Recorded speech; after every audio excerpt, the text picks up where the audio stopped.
धाराशिवमधील जाहीर सभेतून उद्धव ठाकरेंनी भाजपवर सडकून टीका केली।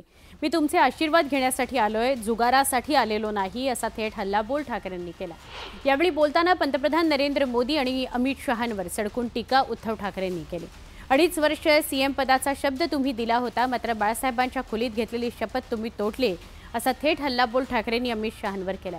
दरम्यान आमचं हिंदुत्व हे चूल पेटवणारं असून आम्हाला हुकुमशाहीची लंका जाळायची आहे, असंही ठाकरेंनी सरकारला ठणकावून सांगितलं।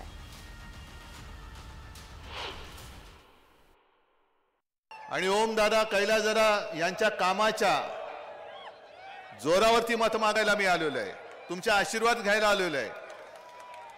मी इथे जुगाड लावायला आलेलो नाहीये।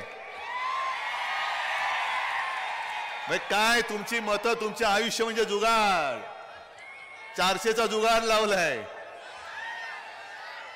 मग हे सगळे लोक काय जुगारी आहेत? अरे मी तुळजाभवानीची शपथ घेतली, माझ्या आईवडिलांची शपथ घेतली की अमित शहानी बाळासाहेबांच्या खोलीत, ज्याला आम्ही मंदिर मानतो, त्या खोलीमध्ये मला शपथ घेऊन त्यांनी सांगितलं होतं की मी शब्द देतो 2.5 वर्षाचं मुख्यमंत्री पद हे शिवसेना भाजपमध्ये वाटलं जाईल।